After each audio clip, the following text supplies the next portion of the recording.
souvenir d'enfance que j'ai en lien avec l'art, c'est que j'allais piquer les livres d'art dans la bibliothèque de ma maman. Je les étalais partout par terre dans ma chambre et j'étais complètement passionnée par les images qu'ils contenaient. Je m'imaginais toujours que les personnages se mettaient à jouer, je me racontais des histoires.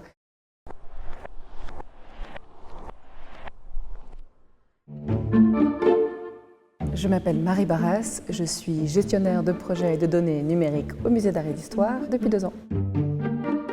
Bienvenue au 4e étage des casemates où se trouvent les bureaux du Musée d'Art et d'Histoire.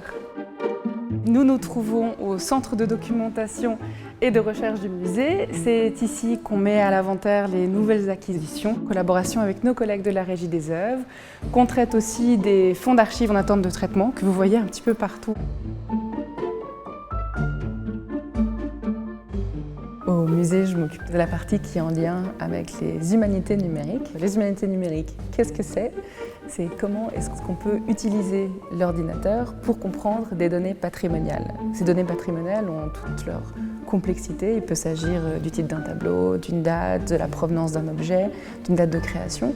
Mais tout ça, si on le raconte à l'ordinateur comme on le raconterait à un autre être humain, il ne le comprend pas de cette manière-là. Donc il s'agit de pouvoir traduire l'histoire de ces objets-là pour qu'ils soient ensuite compris par la machine et qu'on puisse faire des choses avec. Mes journées sont très diversifiées, donc je peux par exemple avoir une question de la part des expositions qui me demandent de faire une visualisation de tous les objets qui ont été créés à Genève depuis la préhistoire. Ou alors je peux réfléchir comment est-ce que je vais transmettre un petit peu ce volet numérique à différentes personnes, à l'interne ou à l'extérieur. Donc je vais préparer aussi des présentations, des conférences qui vont parler de cette valorisation patrimoniale par le numérique.